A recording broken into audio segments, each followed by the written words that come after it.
Vegapunk's shocking reveal that the One Piece world is sinking into the ocean explains so much about the story and about the mysteries that Oda has been teasing us with for 26 years.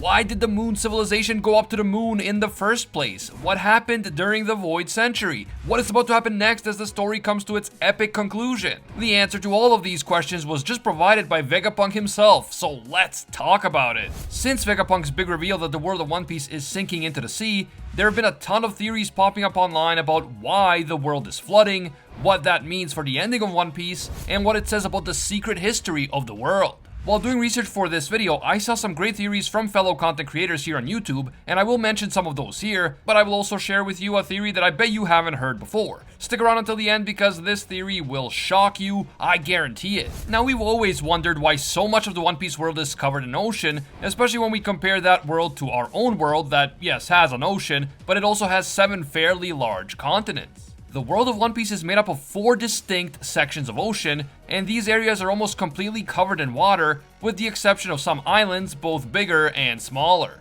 The only real continent-like structure is the massive Red Line, a huge ring of land that wraps around the entire planet. The Red Line stretches deep beneath the ocean and high above the sea, making it almost impossible to pass unless you either climb it, use Reverse Mountain, or go underwater to Fishman Island and use a hole at the bottom of the Red Line that connects the 2 parts of the Grand Line. Since we know that Imu, the Gorosei, and all the Celestial Dragons chose to make their homes atop the Red Line, the one piece of known land that is furthest away from sea level, it seems pretty likely that the Celestial Dragons are aware of the flooding and that they probably chose to live up so high for that very reason. To be fair, the top of the Red Line is also the most fortified position on the planet, so it is a great place for an oppressive government to make its home base anyway, but it also makes a lot of sense in terms of the world flooding and all the islands sinking beneath the sea. Because of this, most of the theories that I've been seeing about the coming flood are centered on Imu and the fact that Imu is actively trying to make this flood happen. The flood appears to be a part of some great cleansing that Imu and the Gorosei are trying to bring about. A cleansing that would wash away all non-aquatic life on Earth, with the exception of those residing atop the Red Line, presumably. So basically, Imu is trying to kill off all those who are not celestial dragons, all the creatures that he considers to be inferior, and all the creatures who are most likely to rebel against the world government's exploitative rule. By flooding the world, Imu is essentially wiping away all of his enemies and all the forbidden knowledge that the people on the surface have been able to obtain about the Void Century and the secret history of the world. Imu and the Gorosei are basically doing what they did to Ohara, but to everyone on a much grander scale. The main evidence for this theory that Imu is actively trying to bring about a flood comes from the deadly sky weapon that he used to destroy Lulusia. This weapon, which uses the Mother Flame as a power source, appeared in the sky above Lulusia and unleashed a powerful barrage of laser beam attacks that annihilated the entire island and caused it to sink into the sea. After that, it left a hole in the ocean that is nearly identical to the hole right beneath Eni's lobby. Since the destruction of Lulusia caused worldwide sea levels to rise by 1 meter, many are speculating that Imu wants to use this sky weapon, which might be the 3rd ancient weapon Uranus, to continue raising the sea level until everything below the Red Line is swallowed up by the sea. And many believe that this is not the first time that Imu has done this. In fact, people are speculating that Imu used this same power to win the ancient war against Joy Boy 800 years ago. So this coming flood may not even be the first flood. The world may have already been flooded during the Void Century, which is how the world government managed to win against the Ancient Kingdom. And that is also how they were able to keep the truth of the world hidden for so long. They flooded the entire planet, basically killing off anyone who knew the truth about what really happened during the Void Century. In short, a previous flood orchestrated by Imu is the very thing that created the Void Century in the first place. And now that more people are finding out the truth and rebelling against the world government, it is time for yet another great flood, yet another cleansing of all of Imu's enemies. If this really is the truth about what happened, then it would explain why the people who were believed to have been allies of the Ancient Kingdom 800 years ago all seem to have gone out of their way to protect themselves from future floods. A giant wall was built to protect Wano from the outside world, and while we all assume that the wall was meant to protect Wano from enemy attack, it might have actually been built to protect Wano from a sudden and drastic rise in sea levels. So to protect Wano from a great flood of biblical proportions. The fact that the minks live on top of a giant elephant that is also located high above sea level may indicate that they had the same idea,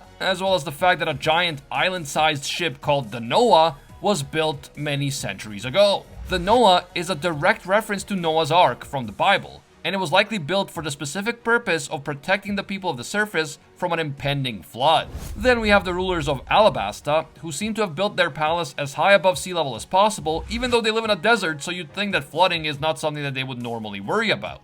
And of course, during the Void Century, Joy Boy and the people of Fishman Island made a direct promise to each other, clearly implying that the Fishmen were allies of the Ancient Kingdom and therefore enemies of the world government. Given the fact that the Fishmen would also be safe from an incoming flood, it really does seem like everyone who was affiliated with Joy Boy either experienced a previous flood or knew that a future flood was coming.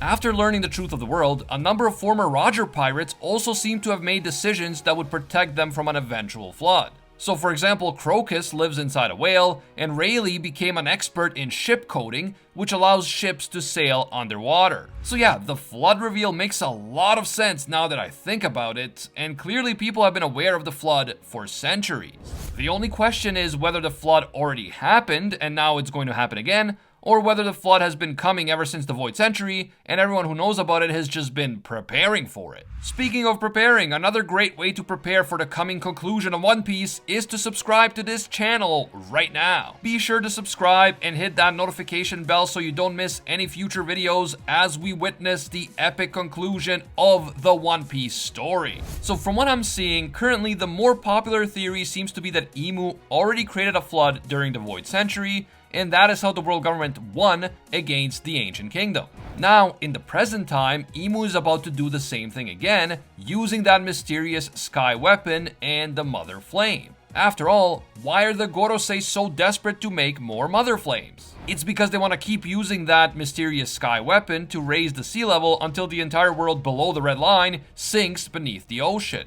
However, there does seem to be one problem with this idea. Assuming that the hole beneath Eni's lobby is quite old, maybe even as old as the Void Century, if Imu had previously used the sky weapon to flood the whole Earth, wouldn't there be a lot more holes like the one beneath Eni's lobby and the one that appeared where Lulusia used to be? In order to raise the sea level by like hundreds of meters, you would need hundreds of these holes. So where are they? Why aren't people all over the world constantly finding them and talking about them? This could be explained away by Oda in one way or another, like for example, these holes go away after a certain period of time.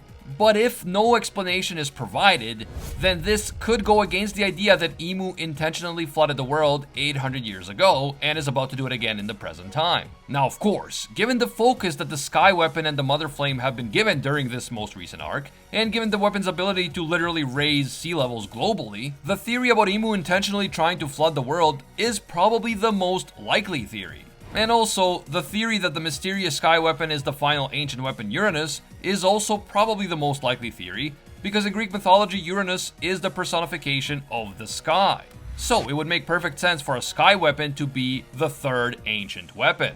That said, we have to remember that Oda hasn't yet confirmed that the sky weapon is the third ancient weapon. It seems very likely, but it might turn out to be a different ancient weapon or a modern imitation of Uranus, while the real Uranus's location is still unknown. We can't forget that there used to be blueprints out there for how to recreate the ancient weapon Pluton. So something similar could exist for Uranus. Or Uranus could be something else entirely, like the Nika Devil Fruit itself, which is actually a theory that I talked about on this channel like 2 years ago. The reason why I don't think we should immediately conclude that the sky weapon is Uranus, even though it very well might be, is the fact that the other two ancient weapons, Poseidon and Pluton, both ended up in the hands of Joy Boy's allies. Pluton is hidden beneath Wano, and Poseidon remains with the Fishmen. So it is possible that the third ancient weapon Uranus is also still hidden in a land that was allied with Joy Boy during the Void Century, such as Zou or Alabasta or maybe Elbaf. That's just something to keep in mind, because while I agree that Uranus being the sky weapon is the most likely theory at the moment, a lot of people seem to just assume that it's already confirmed, but technically it isn't. There are several popular Imu theories out there right now, including the theory that Imu is the sea devil who can manipulate the entire ocean, perhaps using an overpowered water Logia. According to this theory, Imu is the one who made sure that all Devil Fruit users would be weak to the sea, and Imu is now trying to use the sea to flood the entire world. There is also a theory that claims that the red line itself is an artificial creation and that it was created by Imu, maybe using some OP Earth Devil Fruit. While this might make sense at first glance, the people talking about this theory seem to be forgetting that Imu and the Celestial Dragons were not the original inhabitants of the Red Line. The Red Line existed even before the Void Century and the Ancient War, and even before the world government was even formed. Prior to the Void Century, the Red Line was already there, and it was inhabited by the Lunarians, who were looked upon as gods by the people on the surface. That is why this land upon which they lived, the Red Line, was once known as the Land of the Gods. As far as we know, Imu and the Celestial Dragons didn't create the Red Line, they usurped the position of the Lunarians by moving into their homeland and claiming to be the true gods of the world. After that, the world government went out of its way to persecute and eliminate every member of the Lunarian race, which goes to show just how committed they were to making the world forget that Lunarians lived on the Red Line first. And this could also indicate that the Lunarians were another race that had been allied with Joy Boy and the Ancient Kingdom during the Void Century. That would explain why they are so hated by the world government, and I even had a theory that Joy Boy himself might have been a Lunarian. I made a video on that a while ago, and man, I've definitely done a lot of One Piece theory videos now that I think about it. Drop a like right now if you want me to keep them coming. I've also seen some content creators speculating that the mysterious moon civilization might have gone up to the moon in the first place in order to avoid the flood that Imu had brought upon the world during the Void Century. So we're talking about that first flood that he used to defeat the Ancient Kingdom, not this second flood that he is trying to create in the present time. But this doesn't quite add up, because the moon civilization is far older than the Void Century. They are believed to have returned to Earth from the moon over 1,100 years ago. So if they were originally Earthlings who decided to go up to the moon at some point in history, maybe because they were trying to avoid a flood, and then they came back later to settle the Sky Islands, their initial move to the moon would have happened much further into the past. So not 8 or 9 centuries ago, but more like 15 or 20 centuries ago, or maybe exactly 16 centuries, so about 1,600 years ago. But why that number? Why 16? Well, the flooding of the world of One Piece may have happened before, but it might have nothing to do with Imu in the world government. The flood may be a naturally occurring phenomena that happens every so often in the One Piece world, perhaps over the course of 800 or 900 years.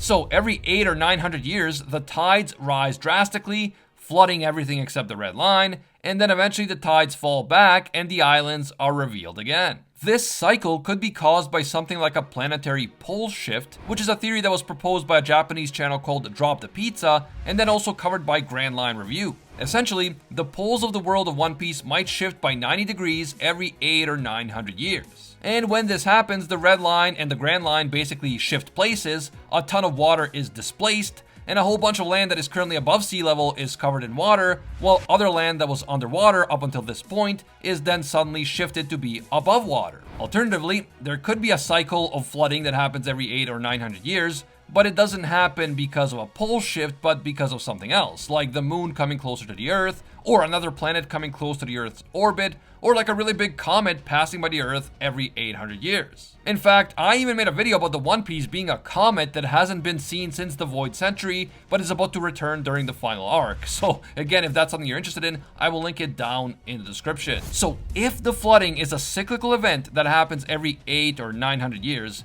then the fact that so many people are seemingly preparing for a flood makes a lot of sense. The fact that the world government wanted so desperately to move atop the Red Line and usurp the positions of the Lunarians also makes a lot of sense, and this might be the thing to explain one of the oldest mysteries in the One Piece timeline, the mystery of the Moon Civilization. So if we assume that the Moon Civilization actually originated on Earth, but ended up moving to the moon for a certain period of time before returning to Earth because the moon didn't have enough resources, then we have to ask ourselves why a highly advanced civilization would choose to live on the moon in the first place when they knew full well that the moon doesn't have the same resources as the Earth.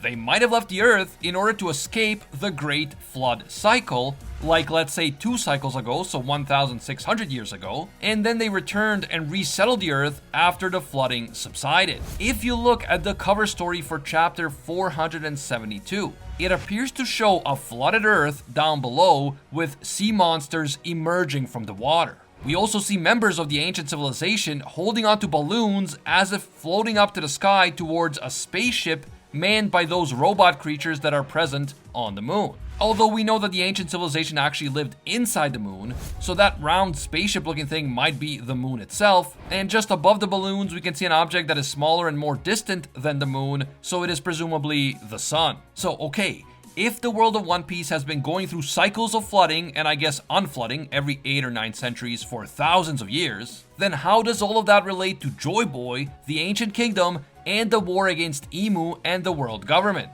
Well, we know that the Ancient Kingdom had incredibly advanced technology and a unique power source that seemed to provide infinite power, a power source that is likely directly related to Sun God Nika. The Ancient Kingdom's technology is so advanced that even now, over 800 years after that kingdom's disappearance, the biggest scientific geniuses in the world like Vegapunk are only just beginning to understand a small fraction of the Ancient Kingdom and what it was capable of.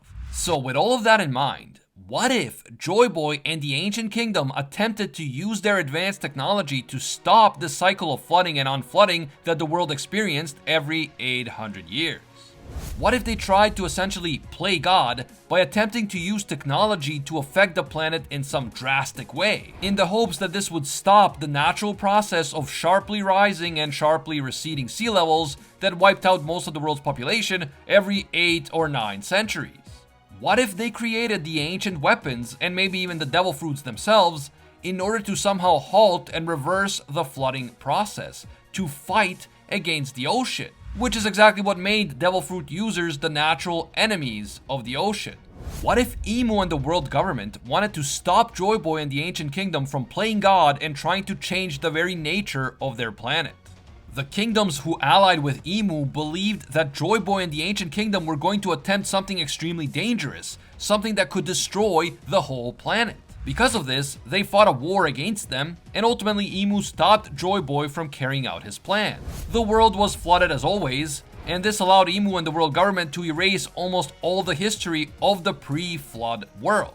The flood is what allowed the Void Century to happen, because this flooded century washed away nearly all the evidence of the Ancient Kingdom, of Joy Boy, and of a world before the world government. During the flood, Imu and the world government obviously moved to the safest place on Earth, the top of the Red Line, and they began ruling the world in a tyrannical way that would ensure that the status quo is never challenged again. They wanted to make sure that no one would ever try to use modern technology to change the natural workings of the planet. Now, obviously, Imu knew that if the people of the surface learned the truth about the cycle of flooding, and if they knew that a great flood would wipe them all out, they might try to do the same thing as Joy Boy. They might try to change the nature of the world in a desperate attempt to survive. So that is why Imu and the Gorosei want to protect the truth so desperately. If everyone on the surface knew that a great flood was about to consume them, they would panic and chaos would ensue. Worse yet, they might band together and try to stop the flood by force, which could literally destroy the world, at least in the mind of Imu and the Gorosei. And so the people on the surface have to be kept in darkness until they are consumed by the ocean, and after the flooding subsides, the clock basically resets and the survivors on the surface have to start again from scratch. This means that they will be too weak to oppose the world government, and they will definitely be too weak to try to mess with the nature of the world. This cyclical flood theory also explains why Joy Boy failed to fulfill his promise to the fishmen. He promised that he would make it possible for them to live on the surface 800 years ago, but because he failed to prevent the Great Flood, there would have been no surface to live on, at least not for a while, until the flood receded. This also explains why Roger was too early. The time for the next great flood had not yet arrived, and certain essential elements may not have been able to come into play until the flood actually happens. Elements like the ancient weapons and the Noah. And finally, this explains why the world government is so desperate to keep the truth about the ancient kingdom and the cycles of flooding a secret, and why they're undergoing massive construction projects that will allow them to maintain their power even after the flood inevitably comes. Construction projects like building their capital on top of the Red Line and constructing a massive bridge high above sea level, aka To Kill a Wolf, which has been under construction for like 700 years, so construction would have started soon after the previous flood subsided. But even though Joy Boy failed to stop the last flood, he did provide tools for Luffy and the Straw Hats to stop it this time around. And even if they can't stop it, then at least they can save the vast majority of the world's population from drowning.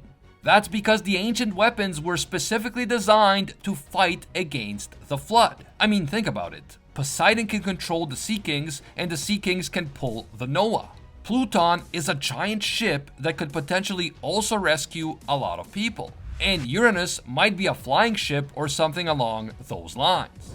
Also, Vegapunk now apparently has the technology to create Sky Islands, and certain powerful Devil Fruit users like Aokiji, Sakazuki, Blackbeard, and Fujitora could potentially create and or manipulate large land masses, allowing them to reform land atop the ocean after the flood comes. So yes, the flood is coming, but the people of the surface are going to be better prepared than ever before. And that is thanks in large part to the work that Joy Boy and the Ancient Kingdom put in during the previous flood, which took place 800 or 900 years ago. This means that Vegapunk was kind of right when he said that the person who caused his death, Imu, may not actually be evil.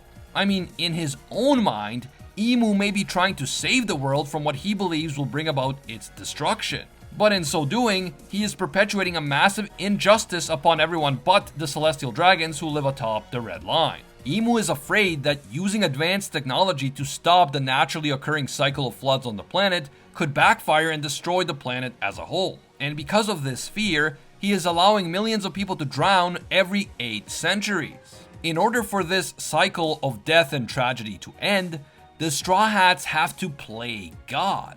They have to reshape the world as we know it, and that will bring about either salvation or complete destruction. If you're looking for another mind-blowing One Piece video to watch next, check out this video that explains why at the end of the story, Luffy will be forced to use the ancient weapons to destroy the Red Line. Link on screen and in the description. What are your favorite One Piece flood theories? Let me know down below, and don't forget to like and subscribe for more insane One Piece content.